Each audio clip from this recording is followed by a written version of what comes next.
चलो आज कुछ यूनिक बताते हैं नीड और डेयर के बारे में जो आपने अभी तक कहीं नहीं पढ़ा होगा। My name is Neel and you are watching my YouTube channel Neel English Institute.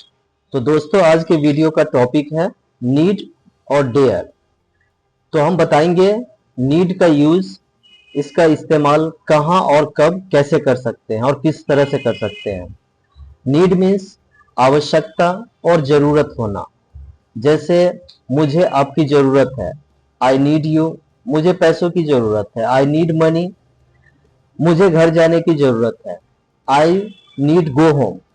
तो इस नीड को हम दो तीन तरह से यूज करेंगे। जैसे फर्स्ट है need in models, you can see here need in models. और हर सेंटेंस को हम चार तरह से बनाते हैं, जैसे simple, negative, interrogative and interrogative negative. For an example, Rani को हॉस्पिटल जाने की जरूरत है, Rani need go to hospital. Negative, Rani को हॉस्पिटल जाने की जरूरत नहीं है, Rani need not go to hospital. Interrogative, क्या रानी को हॉस्पिटल जाने की जरूरत है, Rani Rani go to hospital. And interrogative negative, क्या रानी को हॉस्पिटल जाने की जरूरत नहीं है, need Rani not go to hospital. तो ये हो गया नीड हमारा एज अ मॉडल, जहां आप देख सकते हो हमने कुछ फॉर्मूला भी यहां लिखा हुआ है। Subject plus need and needs plus object. अब आते हैं need as a principal. Need as a principal को हम डू, डज और डिड की हेल्प से यूज करते हैं। जैसे Rani needs go to hospital, that is simple, Rani को हॉस्पिटल जाने की जरूरत है।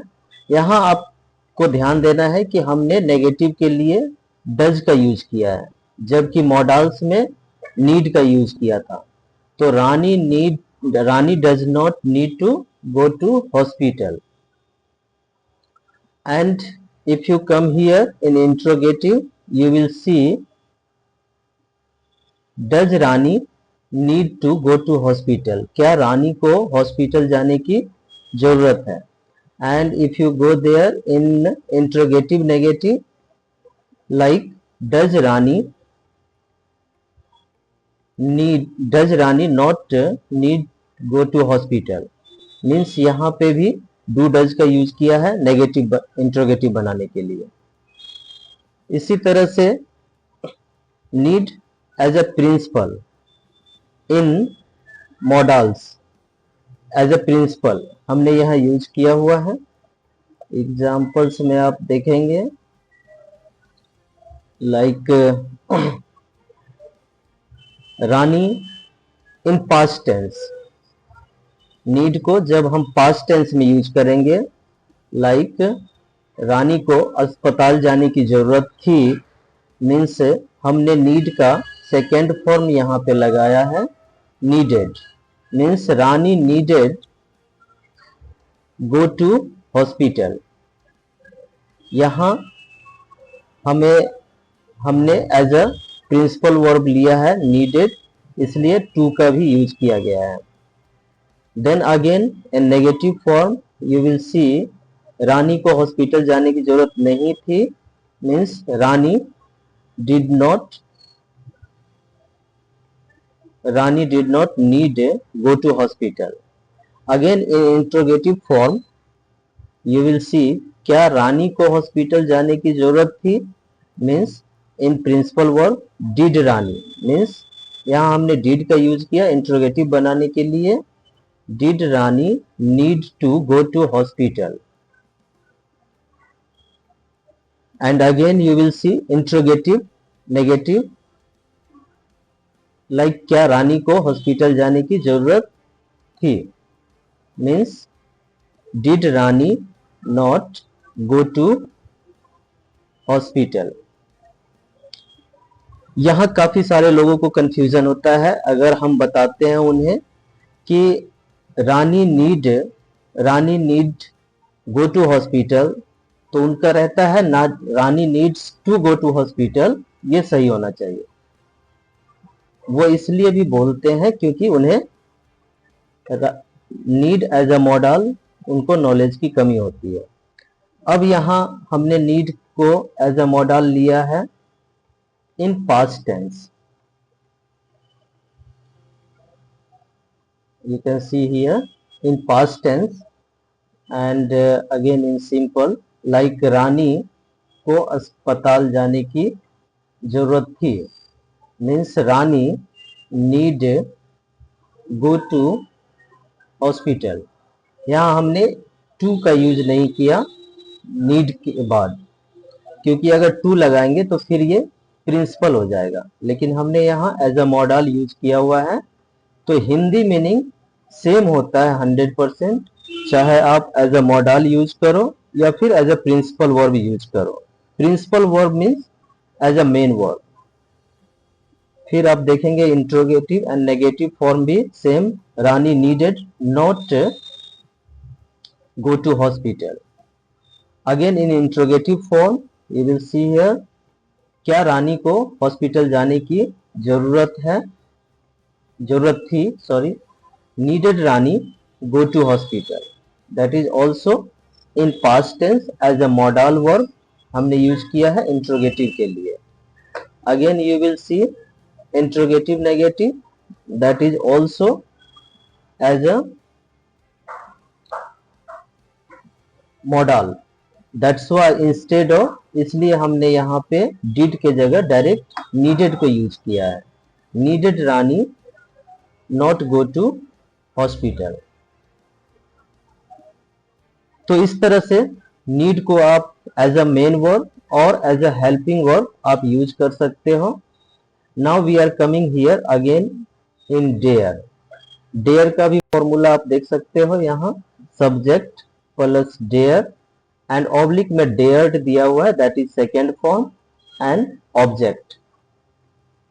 तो हमने कुछ एग्जांपल्स यहाँ लिया है सिंपल के लिए, लाइक मैं उसे झूठा कहने का हिम्मत करता हूँ, means I dare call him a liar, that is simple. In negative, I dare not call him a liar, मैं उसे झूठा कहने की हिम्मत नहीं करता हूँ, that is negative। and in interrogative form, dare I call him a liar, means क्या मैं उसे झूठा कहने का हिम्मत करता हूँ। इस तरह से हम डेयर को भी अपने जरूरत के हिसाब से स्पोकन इंग्लिश में, रिटन इंग्लिश में, जहां भी हो, चाहे वो इंट्रोगेटिव फॉर्म हो, इंट्रोगेटिव नेगेटिव आपको चाहिए, you can make the sentence like that, dare I not call him a liar, like क्या मैं उसे झूठा कहने का हिम्मत नहीं करता हूँ। Again you can C dare को भी हम नीड के तरह मॉडल और प्रिंसिपल वर्ब में यूज करते हैं। Principal verb means as a main verb, जहां हमें हेल्पिंग वर्ब के लिए डेयर को, डू डज को यूज करना है और पास्ट टेंस में डिड को यूज करना है। तो dare as a model use करते हैं तो वो अपने आप में हेल्पिंग का भी और मेन वर्ब का भी काम करता है, लेकिन अगर आप डेयर को एज अ प्रिंसिपल यूज करेंगे तो ये मेन वर्ब होता है। अब इसको एक असिस्टेंट चाहिए डू और डज के रूप में। तो हमने जो कुछ सेंटेंस बनाया है, you can see here again, as a principal verb means as a main verb, I dare to call him a liar। Hindi meaning 100% दोनों का सेम होगा, चाहे आप उसको मॉडल में बनाओ या फिर प्रिंसिपल में बनाओ। मैं उसे झूठा कहने का हिम्मत करता हूँ। कुछ एग्जांपल्स आप और भी ले सकते हो, जैसे मैं इंग्लिश सीखने का हिम्मत करता हूँ, I dare learn English, I dare to learn English. इस तरह से आप मेन वर्ब और प्रिंसिपल वर्ब में भी इसको बना सकते हैं। And negative form you can see here like I do not dare to call him a liar. मैं उसे झूठा कहने का हिम्मत नहीं करता हूँ। In interrogative, do I dare to call him a liar. यहाँ पे ध्यान ये देना है आपको कि हमने डेयर के बाद टू स्पेशली यूज किया हुआ है, जबकि as a modal verb use करेंगे नीड डेयर को, तो वहां आपको ये टू देने की जरूरत नहीं होती है जो हमने यहाँ दिया हुआ है।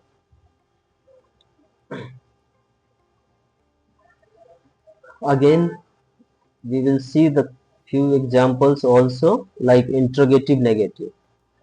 यहाँ भी सेम चीज है, dare I not, sorry, do I not dare to call him a liar. Means क्या मैं उसे झूठा कहने का हिम्मत नहीं करता हूँ। That is interrogative and negative form of dare.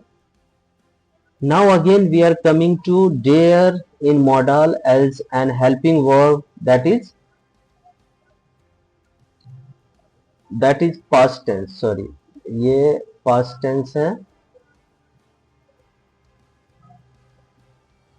past tense means I dared call him a liar, मैं उसे झूठा कहने का हिम्मत करता था। Again in negative form if you go you can see here I dared call him a liar। यहाँ आप ध्यान दो तो यहाँ हमने to का यूज नहीं किया है क्योंकि to गलत है। फिर मैं उसे झूठा कहने का हिम्मत नहीं करता था, negative form. Then again dared I call him a liar, क्या मैं उसे झूठा कहने की हिम्मत करता था। And again you can see interrogative negative, dared I not call him a liar, मैं उसे झूठा कहने की हिम्मत नहीं करता था। नाउ एक बार फिर से हम डेयर का भी पास्ट फॉर्म देखेंगे कुछ एग्जांपल्स के साथ। Past form as a principal verb, so now you can see there also I dared and main important हमने यहाँ पे टू लगा दिया है। यही इसकी पहचान होती है कि हमने डेयर को as a main verb use किया है। Again I did not dare to call him a liar, that is in negative form. And did I dare to call him a liar, that is interrogative form. क्योंकि did का use करना अभी past tense में as a main verb हमने ऊपर formula में बताया था, तो we are using here did also. And did I not dare to call him a liar means क्या मैं उसे झूठा कहने का हिम्मत नहीं करता था। तो इस तरह से आप इनको डेयर को और नीड को as a main verb, as a principal verb अपने कन्वीनियंस के अकॉर्डिंग आप यूज कर सकते हो। और ये जो हमने काइंड्स ऑफ सेंटेंसेस दिए आपको, जो आपने यहाँ देखा एग्जांपल्स के रूप में, तो अपने अपने नीड के अकॉर्डिंग आप इसको यूज कर सकते हो। और अगर आप चाहो तो एज अ मॉडल यूज कर लो, आप चाहो तो एज अ प्रिंसिपल वर्ब इनको यूज कर लो। दैट इज आपकी चॉइस है और आपकी कन्वीनियंस अपनी सुविधा के अकॉर्डिंग, और दोनों का मीनिंग 100% सेम होता है। तो दोस्तों उम्मीद करता हूं आपको डेयर और need as a main verb, as a principal verb अच्छी तरह से समझ में आ चुका होगा। और आगे कुछ और इसी तरह के कुछ ऑक्सिलरी वर्ब मॉडल्स हम लेकर आते रहेंगे, तो आप हमारे साथ वीडियो में बने रहेंगे और इन चीज़ों की प्रैक्टिस करेंगे। और कमेंट्स में हम अगर आपको कहीं कुछ पूछना हो तो आप कमेंट्स में हमें ज़रूर पूछना। Thank you guys.